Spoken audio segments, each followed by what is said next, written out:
Hi, my name is Maria Quintanilla, Virtual Content Specialist for World Languages, working in partnership with the Division of Multilingual Learners. This video will walk you through assigning a PSA, public service announcement, to your students. We often think of PSAs as videos, but they can take multiple forms. They are a great way to assess students' knowledge of content you have taught during a unit. And they also allow for students' creativity and voice to come through.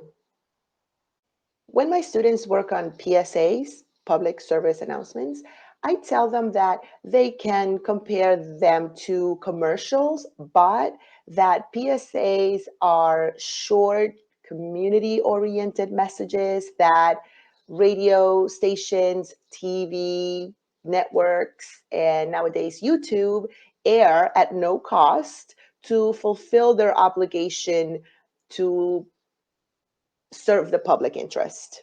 Then I show them some PSA examples.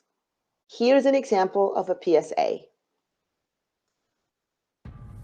En los últimos 50 años, hemos avanzado mucho en la prevención del tabaquismo. Pero si no hacemos más, uno de cada 13 niños de hoy morirá prematuramente por el tabaquismo. Son 5.6 millones de vidas preciosas que podemos salvar. Juntos podemos lograr que nuestra próxima generación esté libre del tabaco. Más información en surgeongeneral.gov. Do you see the components of a PSA? It brings attention to an issue. It gives us data to support the claim. It tells us what we can do to make a change, a call to arms, un llamado a las armas. And I just also want to say that creating an infographic is another way to encourage others to take action to do something. Multiple examples of infographics are embedded within these lesson sequences. Canva is a free platform, for example, to support students in creating infographics. Students can also represent their learning and call to action on a hand-drawn poster, for example. Okay, that's also a possibility. We want to just give students a voice and choice in how they present the information and encourage them to, well, encourage people to take action. For either one, an infographic or a PSA, you'll want to make sure that you show your students the rubric with which they'll be assessed. So consider a few things before presenting this assignment to your students. What's the length of the PSA? How many details do they need to include? How will they record their PSA? Will they use Flipgrid, their cell phone? How will they share their PSA with you when they're done? Do they need music in the background? Do they need to be in front of the camera? Or can they just record their voice? Do they need graphics? How about graphics? What kind of graphics do they need? Can they have only text and no voice at all? Do they have to speak, or would they only be text and graphics?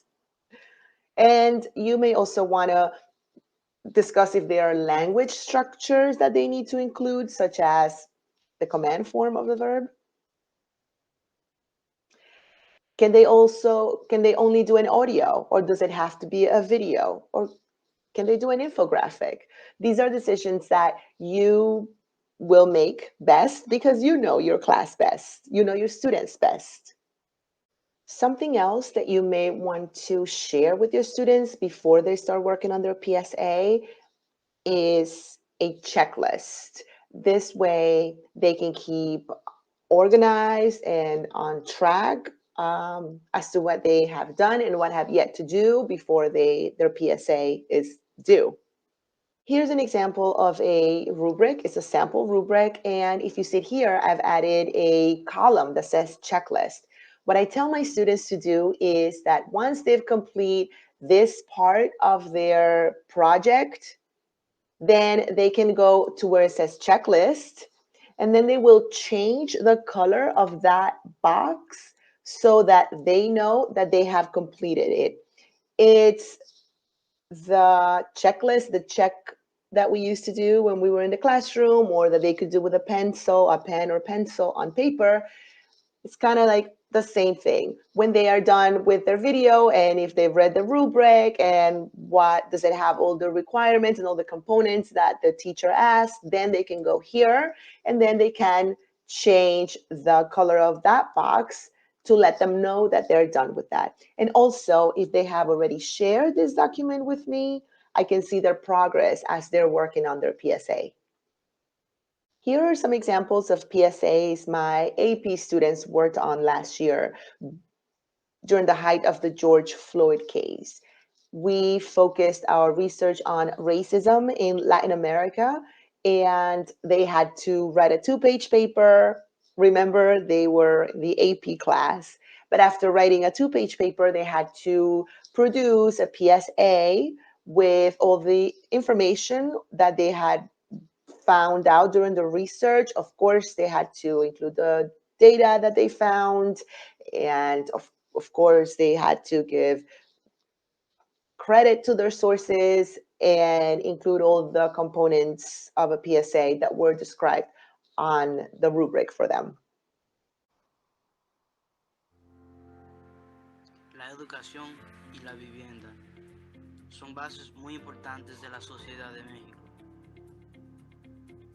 Recientemente, una encuesta de 800 personas reveló que el 25% de las personas cree que las escuelas son una de las áreas donde más se observa discriminación. También en la vivienda, el 11% de los ciudadanos de piel oscura no tienen agua corriente en sus hogares. Juntos podemos resolver estos problemas muy importantes de la sociedad, pero el cambio comienza contigo.